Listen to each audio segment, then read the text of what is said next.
मंडळी, फेब्रुवारी संपला आणि ज्यावेळेस फेब्रुवारी सुरू झाला होता, आपण सगळे खत घेऊन झाडाकडे धाव घेत होतो की नाही. पण एक मोठी देखील चूक करत होतो. तुमच्या झाडाला कितीही खत दिलं तरी देखील ते जर झाड वाढत नसेल, त्याला जर फुलं येत नसतील आणि झाडाची पानं पिवळी होत असतील, तर मग त्यामागे कारण काय आहे माहिती आहे का?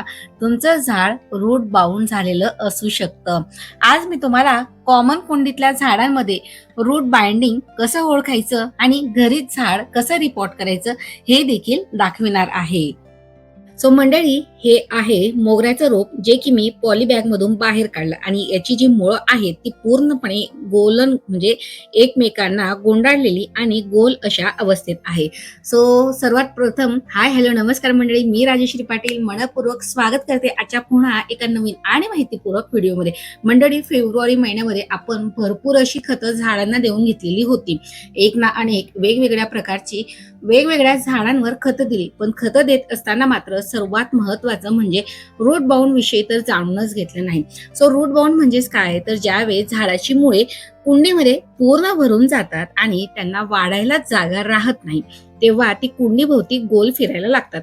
जसं की आता या पॉलीबॅग मध्ये त्यांना वाढायला जागा नव्हती, म्हणून ते खालच्या खाली पूर्ण अशा गोल प्रकारे त्या ठिकाणी वाढत होते. अशीच काहीशी कंडिशन आपल्या कुंडीतील झाडांची देखील काही वेळेस होत असते आणि बऱ्याच वेळेस कुंडीच्या खाली जे काही ड्रेनेज होल असतात त्यामधून देखील मुळंही बाहेर दिसत असतात, किंवा वरच्यावर ज्यावेळेस आपण माती उरकत असतो किंवा उकरत असतो त्यावेळेस देखील रूट्सचा बारीक असं जाळं आपल्याला दिसत असतं. बऱ्याच वेळेस काय होतं की झाडाला आपण पाणी टाकतो आणि ते पाणी लगेच खाली निघून जात असतं आणि महत्वाचं म्हणजे झाडाची वाढ देखील थांबलेली असते. सो असं एक ना अनेक आपल्याला संकेत असतात. सो हे सगळे संकेत जर तुमच्या झाडावर तुम्हालाही दिसत असतील तर मात्र रूट बाउंड झालेलं आहे हे 100% त्या ठिकाणी कन्फर्म झालेलं असतं. ज्यावेळेस झाडाचं रूट बाउंड झालेलं आहे आणि हे माझं लक्षात आलं, तर मी लगेचच त्यांना कुंडीच्या बाहेर काढून जी काही पुढची प्रोसिजर होती ती करायला घेतली. पण रूट बाउंड झाल्यावर झाडाला 1 ते 2 दिवस मात्र पाणी देऊ नका, जेणेकरून कुंडी आणि माती ही कोरडी झाल्यावर जी काही मुळं आहे ती अलगदरित्या कुंडीच्या बाहेर येत असतात. बऱ्याच वेळेस माती ही ओलसर असते किंवा बरेच झाडाचे रूट्स असतात ते अतिशय घट्ट असे मातीमध्ये फसलेले देखील असतात. त्यावेळेस मात्र कुंडी आणि मुळं ही काही सेपरेट होण्याची नाव घेत नसतात. मंडळी, सर्वात मोठी समस्या म्हणजे ही रूट बाउंडची समस्या फक्त जास्वंदाला नाही, तर मोगरा असो, गुलाब असो, कढीपत्ता असो, मनी प्लांट असो, अडेनियम असो किंवा या प्रकारचं पोर्तुलिका किंवा ऑफिस टाइम असो, यांसारख्या छोट्या छोट्या झाडांना देखील होऊ शकतं. बऱ्याच वेळेस आपल्या झाडांना फुलं येत नाही, वेळोवेळी खत देतो, सूर्यप्रकाश देतो, पाणी देतो, पण तरी देखील झाडांना फुलं येत नसतील तर त्यामागे सर्वात महत्वाचं कारण म्हणजे रूट बाउंड असतं. सो माझ्या देखील या झाडाला अजून कळ्या देखील तयार व्हायला सुरुवात झालेली नव्हती. सो या ठिकाणी मी याची जी महत्वाची समस्या होती ती लक्षात आली आणि मी आता याला रिपॉटिंग करायला घेतलेलं होतं. मंडळी, फेब्रुवारीमध्ये आपण खतं देतो कारण तो ग्रोथ सीझन असतो आणि ग्रोथ सीझनची म्हणजे सुरुवात असते. पण जर मुळांना जागाच नसतील तर दिलेलं खत वाया जातं. म्हणून खत देण्यापूर्वी एकदा कुंडी व्यवस्थित तपासा. जर मुळे जास्त भरली असतील तर मात्र आधी रिपॉटिंग करा किंवा रूट प्रोनिंग करणं देखील गरजेचं आहे. आता यानंतरचं सर्वात महत्वाचं म्हणजे झाड हे कुंडीतून कसं काढायचं. 2 ते 3 दिवसासाठी झाडाचं पाणी बंद करा. माती थोडी कोरडी झाली की झाड हे सहज बाहेर निघत असतं. कुंडी नाही तर दोन्ही पायामध्ये पकडा आणि झाड हे खोडाजवळ पकडा. हळूच उलट करून देखील बाहेर काढता येत असतं आणि जर माती ओली असेल तर मात्र झाड बाहेर काढताना मुळांना इजा होऊ शकते.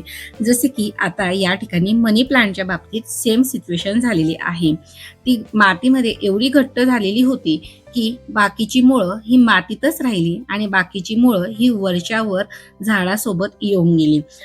मंडळी, हे तर झालं रिपॉटिंग बद्दलची गोष्ट. पण बऱ्याच वेळेस झाडाची मुळं एवढी वाढलेली असतात की त्यांना प्रुनिंग करण्याची देखील गरज पडत असते. सो रूट प्रुनिंग हे कसं करायचं? ज्यावेळेस आपण झाड कुंडीच्या बाहेर काढतो त्यावेळेस त्या झाडाला असं खोडाशी धरून गोल फिरवा आणि गोल फिरवलं की तुम्हाला मुळं दिसतील. तर अशा वेळेस काय करायचं, तर झाड बाहेर काढल्यावर तुम्हाला गोल फिरलेली जी काही मुळं दिसतील ना, त्यांना तुम्ही सुरी किंवा कात्रीच्या सहाय्याने अगदी खालची जी मुळं असतात, जी टोकं असतात, ती तुम्हाला 1 ते 2 इंच एवढ्या प्रमाणामध्येच फक्त कट करून घ्यायची आहे. शिवाय जी काही कुंडीतील माती असते म्हणजे मुळांना चिकटलेली घट्ट अशी माती असते ना, सो ती देखील हलकीशी सैल करून घ्या. जेणेकरून मुळांना हलकंसं सैल केल्यावर आपल्याला कट करायला अगदी इझिली जाईल.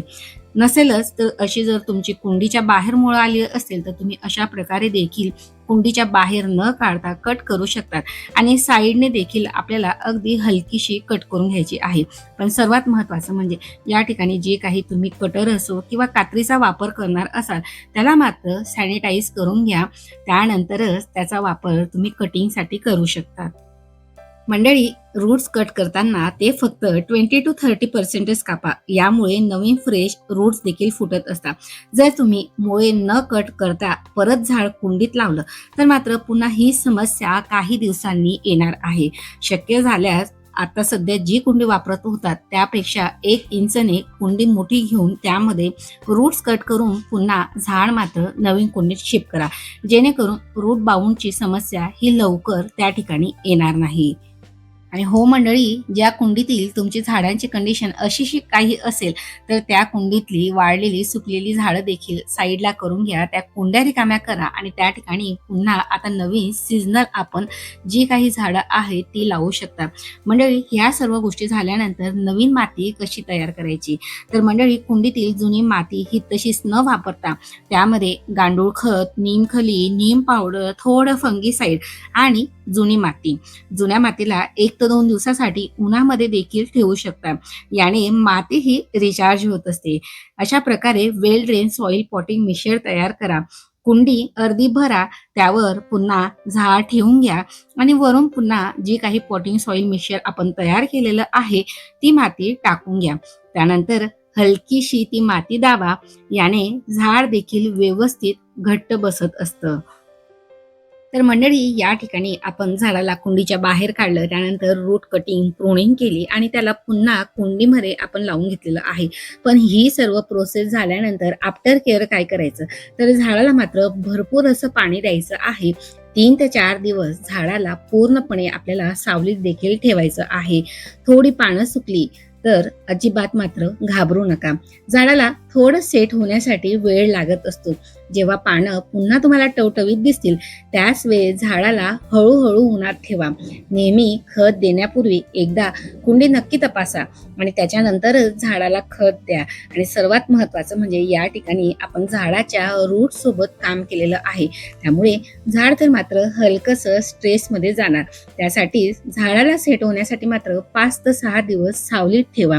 रूट बाउंड झाडाला खत हे देऊ देत नाही आणि झाडाला खत दिलं तरी देखील मात्र त्याचा काहीही उपयोग नसतो. जर मुळांनाच वाढायला जागा नसेल तर मात्र झाड कसं बरं फुलेल? कदाचित तुमच्या झाडाला खत नाही तर थोडी जागा आणि थोडं प्रेम हवं आहे.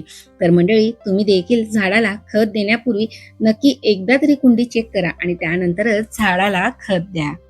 ही एक नाही तर जवळपास 5 ते 7 कुंड्यांमध्ये रूट बाउंडची समस्या ही झालेली होती आणि मी ती समस्या जी होती ती पूर्णपणे क्लिअर देखील केलेली होती आणि त्याचा जो रिझल्ट आहे तो तुमच्या समोर आहे. सुरुवातीला जे काही हे ऑब्विस टाइम होतं त्याला मात्र काहीही कळ्या नव्हत्या, फुलं नव्हतं. मला तर मात्र कुंडीची साईजच चेंज करावी लागलेली होती. सो अशा प्रकारे त्याला रिपॉटिंग करून घेतलं आणि तुम्ही पाहू शकतात की सीझनमध्ये माझं झाड मात्र भरभरून फुलं द्यायला देखील तयार झालेलं आहे. रोजची जवळपास याला 10 ते 15 सुंदर अशी कलरफुल याला फुलं देखील यायला लागलेली आहे. तर मंडळी, मार्चची सुरुवात तुम्ही कुठल्या प्रकारे केली, खत देऊन केली की कुंड्या चेक करून केली किंवा कटिंग प्रुनिंगने केली, हे मला नक्की कमेंट सेक्शनमध्ये सांगा. तर मंडळी, आजचा हा व्हिडिओ तुम्हाला थोडा जरी हेल्पफुल ठरला असेल तर मात्र व्हिडिओला लाईक करायला अजिबात कंजूसी करू नका. मंडळी, तुम्ही व्हिडिओ पाहता पण लाईक करत नाही कमेंट करत, का बरं असं करता? चला तर मग अजूनही जर सबस्क्राईब केलं नसेल आणि हा व्हिडिओ पहिल्यांदाच पाहत असाल तर मात्र पटकन व्हिडिओला लाईक करून चॅनलला सबस्क्राईब करून घ्या, जेणेकरून येणाऱ्या भरपूर अशा सिक्रेट बागकाम टिप्स तुम्हाला वेळोवेळी माहिती पडतील. भेटूया पुन्हा एका नवीन आणि माहितीपूर्वक व्हिडिओमध्ये. तोपर्यंत मात्र तुमची आणि तुमच्या झाडांची देखील काळजी घ्या. So take care and bye friend. कारण की आता उन्हाळा देखील स्टार्ट झालेला आहे आणि उन्हाळ्याच्या भरपूर अशा टिप्स मी तुमच्याशी शेअर करणार आहे. So take care and bye friend. Happy gardening.